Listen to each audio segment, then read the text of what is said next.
Hello everyone, this is Sarah from Sarah's Snowstorm Beauty Tutorials and welcome back to my channel. I once hated wigs because they looked super unnatural and then I realized why. I needed to pluck the hairline of that front lace wig, baby. So I'm going to show you how to do it and some other tricks to make synthetic wigs look more natural. So here I have a wig from Feshfen.com. The hairline does not look that natural. It looks like a line and we need to fix that. I was expecting a full front lace wig and it's actually a T-part front lace wig. I don't know why that is. Can't pluck as much as we could with a full front lace wig, but let's get to it. The wig is adjustable, which is good because I have a very small head. The color is just gorgeous. I am impressed with the middle part, however, that looks much more natural than the sides of the hair. Here's the color of the wig in all kinds of lighting. The side that I'm brushing back with my hand is the after. I've already done that.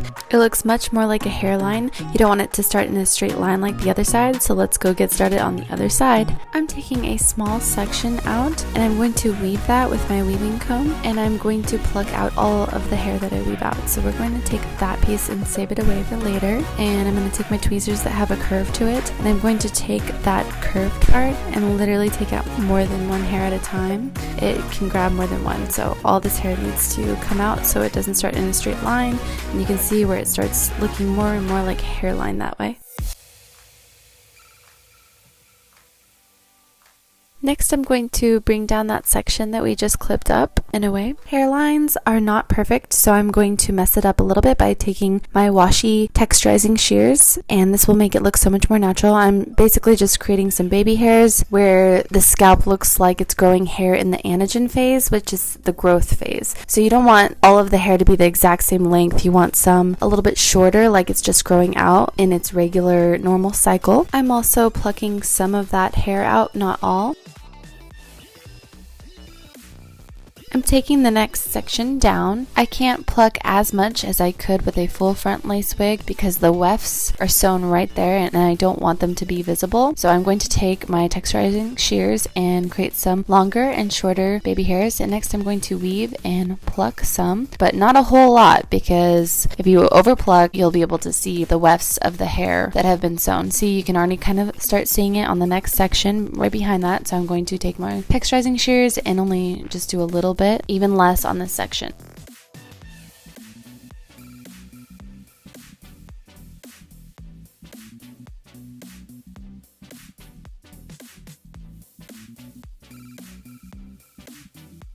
Just keep plucking, plucking, plucking. Here I see a little bit of leftover thread from whoever sewed in the track, so I'm going to take my washi small shears and I'm going to take that out. Ah, look at that. It looks so much more natural, like a real hairline. Only with purple hair, of course. Now let's do some more on that middle part. Ooh, I see something here though. Look at that track. We can't do much, but I am going to carefully part it in the middle so that you cannot see that. And we are just going to weave out that very front section.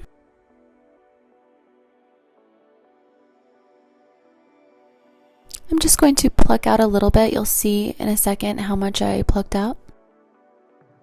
See, just a little bit, and do that to the next side as well.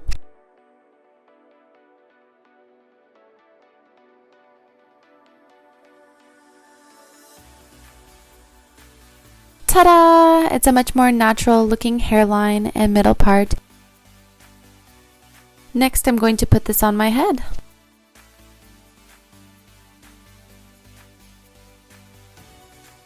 My hair is in 2 French braids to make it as flat as possible for the wig. First, I'm going to take my Got To Be Glued hair gel. I'm putting this all over my hairline, and you can comb it back with a little comb if you would like. Next, I'm putting on a cap for wigs. I'm tucking in those French braids at the very bottom so that it doesn't have any humps or bumps at the top. I'm cutting the ears out and blow dry that in. Next, I'm taking my Got To Be Glued hairspray this time, and I'm going to spray over the netting this time, and then I'm going to blow dry that in as well. I'm taking my shears and I'm just going to cut off that wide band just so that it lays more flat and it doesn't have that.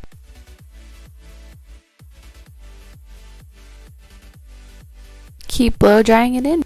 Here I'm putting some makeup on the inside over top of the knots. Also some makeup in that middle part with the concealer brush. And here you see in between the baby hairs and the hair, you can also put some makeup in that too.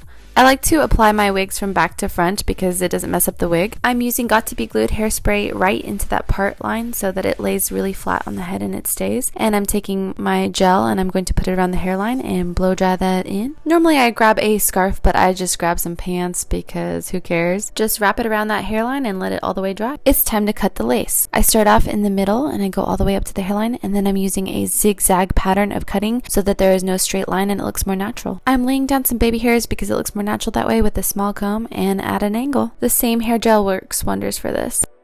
This wig ain't going nowhere. Here I'm blow drying everywhere on the wig because the synthetic hair fibers look more natural when they're all blow dried together. To remove some of that fake hair shine that the synthetic hair fibers have, you can use some dry shampoo. I like it to still have some shine, but I want to definitely remove some of that fake shine. Here's the after.